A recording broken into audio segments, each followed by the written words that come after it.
Muzaffargarh high court ने वज़ीर-ए-आज़म आज़ाद कश्मीर तनवीर इलियास को, मुजफ्फराबाद हाई कोर्ट ने तनवीर इलियास वज़ीर आज़ाद कश्मीर को नाअहल करार दे दिया।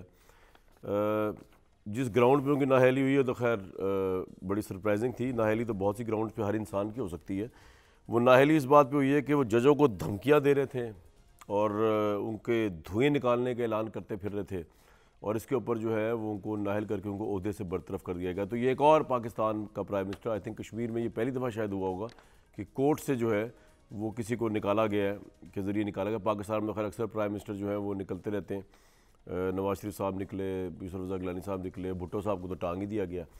तो कोर्ट की जो पावर है ऑब्वियसली उसके आगे अब खड़ा कोई नहीं हो सकता। और ये ख़बर जो है ये गवर्नमेंट के हलकों के लिए खुशी की बात भी है और बुरी खबर भी। खुशी इसलिए होगी हुकूमत को कि चलें जी पाकिस्तान तहरीक इंसाफ का एक वज़ीर-ए-आज़म गया, और गम का मुकाम ये होगा कि तौहीन अदालत पे गया है, और तौहीन अदालत के मुर्तकिब तो इस वक्त शहबाज शरीफ साहब भी हुए खड़े हैं, क्योंकि 10 अप्रैल को इन्होंने फ़ंड्स मुहैया करने थे इलेक्शन कमीशन पाकिस्तान को इमरान खान साहब की ख्वाहिश के मुताबिक पंजाब में इलेक्शन कराने के लिए, और ऑब्वियसली सुप्रीम कोर्ट के फैसले की रोशनी में।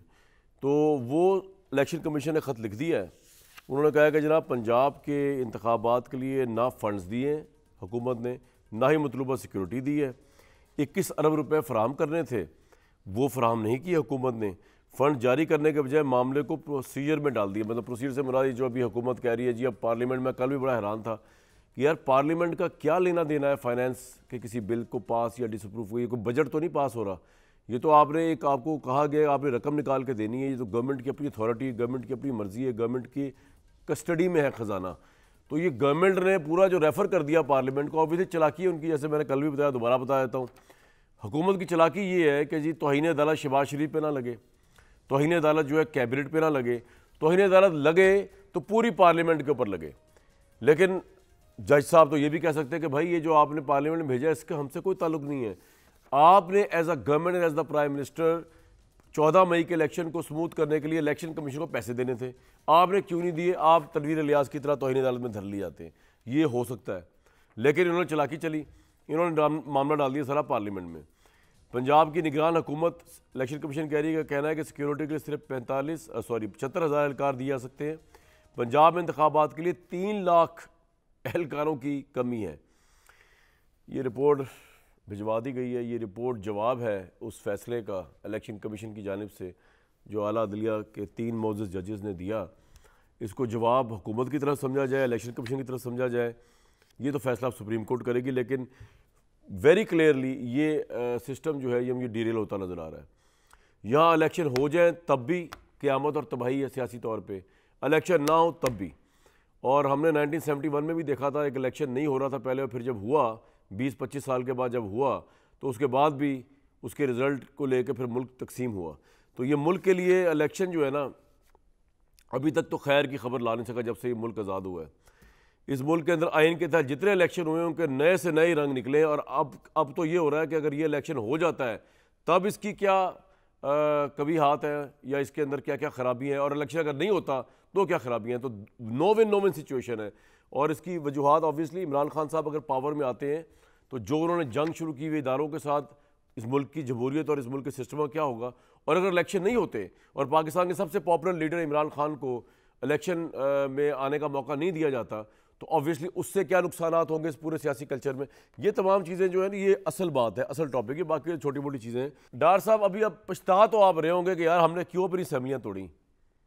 ये तो बड़े पक्के निकले हैं, ये तो पार्लियामेंट में जा रहे हैं, कभी इधर जा रहे हैं, कभी जश्न मना रहे हैं, कभी गोल्डन जुबली कर रहे हैं, सीमेंट लगा रहे हैं कि इलेक्शन ना होने दें। डार मेरे भाई को जो है ना सियालकोट से मैं जो देखना चाह रहा हूँ, MNA, फिर मिनिस्टर, फिर पता नहीं वजीर खारजा, क्या क्या कुछ बन सकता है। मेरा भाई पोटेंशियल तो है उसमें, वो देखना नहीं चाह रहे। हमारी आंखों को तरसा दिया इस घर। क्यों आपने तोड़ी असेंबली? पछतावा हो रहा है? देखे कामरान, मुझे तो बतौर पॉलिटिकल वर्कर दिली खुशी है कि आपके ही प्रोग्राम में बैठ के ये सारे बड़के लगाते थे, नारे लगाते थे जी दोनों असम्बलियाँ तहलील कर दें डार साहब और पूरे मुल्क में जनरल इलेक्शन हो जाएंगे। शायद असम्बलियाँ तहलील ना होती तो हमारे ज़हन में भी होता कि शायद असम्बलियाँ तोड़ते तो जनरल इलेक्शन हो जाने थे। अगले 4 माह में, मैक्सिमम 4 माह में ऊपर की भी हुकूमत जाने वाली है। 1 साल से इनका जबर बर्दाश्त कर रहे हैं, इनका जुल्म बर्दाश्त कर रहे हैं। इन्होंने जो जाली मुकदमात 144 के करीब मेरे लीडर इमरान खान पे, मेरे ऊपर, हमारी दीगर लीडरशिप पे बनाए हैं, जेलों से हो आए हैं, मजीद क्या करेंगे? गोली मार सकते हैं ना, या मजीद मुकदमात कर लेंगे। तो हम तैयार हैं। आपने बड़ा ज़बरदस्त एनालिसिस किया तनवीर इनको लेके, इलियास साहब को। मैं ये समझता हूँ कि अगर यूसुफ रज़ा गिलानी नहल हो सकते हैं, तनवीर इलियास साहब हो सकते हैं, तो शहबाज शरीफ को होना चाहिए। हो नहीं सकते, होना चाहिए। जब वो पेश हों, कंटेम्प्ट और मुर्तज़ा जुनैद 10 अप्रैल की डेडलाइन पूरी नहीं की शहबाज शरीफ साहब ने एज प्राइम मिनिस्टर। आप सही कह रहे हैं, ये कंटेम्प्ट लग सकती है उनके ऊपर। और इनके इनके इनके मेंबरान गालियां निकाल रहे हैं मोअज़्ज़ज़ जय साहिबान को, जिनकी वीडियोस वायरल हो चुकी हैं। इन पे कंटेम्प्ट लगनी चाहिए। ये हुकूमत वैसे ही गिर जाएगी। 3 लोगों पे ये हुकूमत खड़ी है। जब इनकी नहलियां होंगी, हुकूमत के पास वोट नहीं रहेगा 172 का, ये हुकूमत वैसे ही घर चले जाएगी। मुल्क में वैसे ही जन 3 लोग कौन है? 175 का ईमान है ना। हाँ, अच्छा, तो जो भी 3 नहल होंगे, मैंने कहा 3 कोई और कह रहे हैं। अच्छा अच्छा, ठीक ठीक उस कॉन्टेक्स्ट में कह रहा हूँ। अच्छा अच्छा ये जाने वाले हैं। दूसरा देखें, पंजाब में टोटल 1,70,000 एहलकार है पुलिस के। 3 लाख की ये बात कर रहे हैं।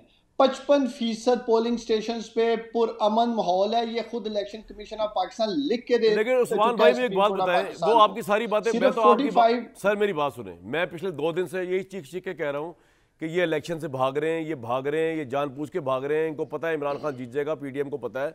अब सवाल ये नहीं है, वो तो आप दोहरा रहे हैं ना जो मैं कह रहा हूँ। मैंने कल भी कहा था, मैं आज भी कह रहा हूँ।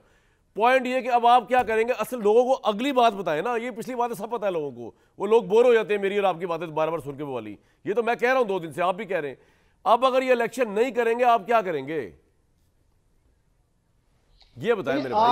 आप मुझसे सवाल ये पूछें, मतलब देखें, हमारी तमाम तर उम्मीदें सुप्रीम कोर्ट ऑफ पाकिस्तान से हैं, इसलिए कि इलेक्शन की तारीख सुप्रीम कोर्ट ऑफ पाकिस्तान ने दी है, कंप्लायंस उन्होंने करवाना है। दोबारा वहां जाएंगे, ये होगा बात। अगर ये कंटेम्प्ट करते हैं, ठीक हम सुप्रीम कोर्ट, हमारी हम पुरअमन पार्टी हैं। ये चाहते हैं कि हम डंडे सोटे लेके एक अनार्की की सिचुएशन पाकिस्तान में क्रिएट कर दें। मैं कहता हूं मेरे भाई, पूरा पॉइंट आ गया। सुप्रीम कोर्ट के साथ खड़े हैं। पूरा पॉइंट आ गया, बिल्कुल ठीक है।